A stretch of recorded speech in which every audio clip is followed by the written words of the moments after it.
I debated whether I was going to do this or not, because I definitely do not like to cry on camera. And it's hard sometimes being vulnerable and sharing your feelings with other people. So it was very scary for me.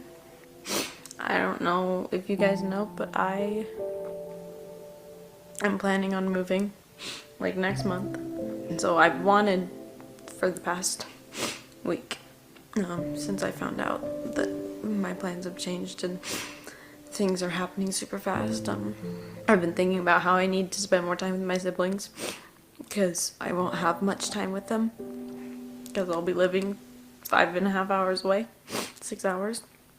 But today, me and Miley Alvey from the Good Bits, we were out just around town, and we went and got Starbucks. We drove to this little neighborhood, just fun, and we were on our way to a park, and we got the call from Miley's dad saying that Canyon's head had split open and that we had to run home fast because they were taking him to the emergency room.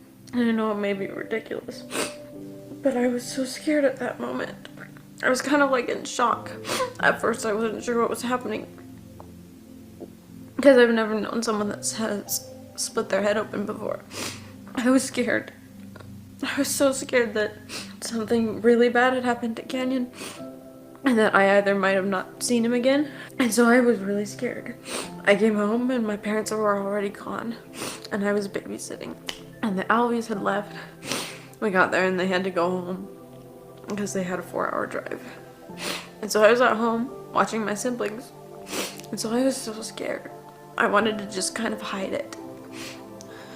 And I didn't like fully realize it until just now. But I was scared that I was gonna lose my little brother. And I mean, I haven't, which I'm so happy about.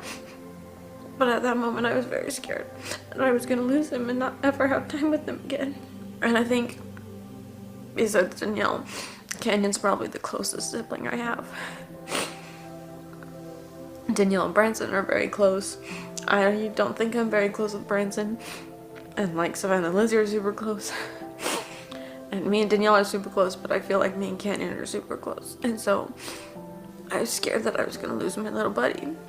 And so when he came home, showing everyone his glued head and everything, I knew at that moment that I needed to do everything in my power to spend as much possible time with him, because I had no clue how much longer I had left with him in this world, because an accident may happen and I may never get to see him again.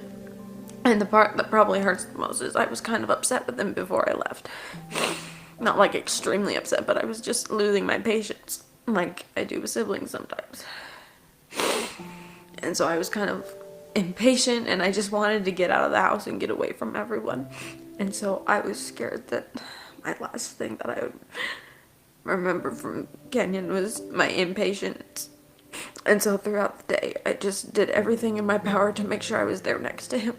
I wasn't on my phone. I just had to make sure everything I was doing was always with Canyon and whatever he wanted to do. We did so many things. And I definitely babied him. Just barely. Right before my parents went to come into their bedroom. The thing Canyon said to me, I gave him a small pack of erasers because I had a pack of erasers that are like the animal ones that you can change. I gave it to him because I don't need it anymore, and he was playing with them, and so I said, here, you can have these. And so right before my parents came in, when I was tucking him in, he says, Allie, thank you for the eraser gift. I love it. Thank you for riding Indiana Jones with me for my first time. Because we had watched the Indiana Jones ride on the TV together. And he said, thank you for taking me on that for my first time. And watching Fantasmic with me. And then he said, and I love you. And then we just sat and talked about Disneyland, because that's what we connect.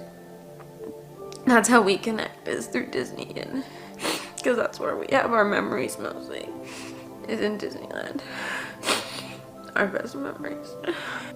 I'm just so grateful that I had the chance today to do everything I wanted with my brother. And I was able to get off work early today and come home like 3 or 4 hours earlier than I usually do. And I got to see Brenton and Mara before they left, which I'm so grateful I did.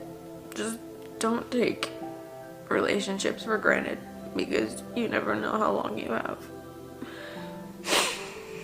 Something traumatic might happen and it might change your world. And maybe it's something just like moving, and you may live hours away from them and in a whole different state. And so you won't get to see them every day. And so do everything in your power, guys, to spend time with the people you love. And grow your relationships and do everything in your power to make sure they know you love them. And spend more time, rather than sitting on your phone or something, spend more time talking to your siblings, asking them questions, talking to your parents, sharing your emotions. It's hard. Trust me, I know. I just cried to my parents about this. But there's always someone in your life that wants to listen. And those people who listen are the people that you should cry over when something happens and you don't have a long time. I have my vulnerability. So I'm gonna go to bed because I've cried a lot. I need to go drink a lot of water too. But and I have work tomorrow, so gotta wake up early.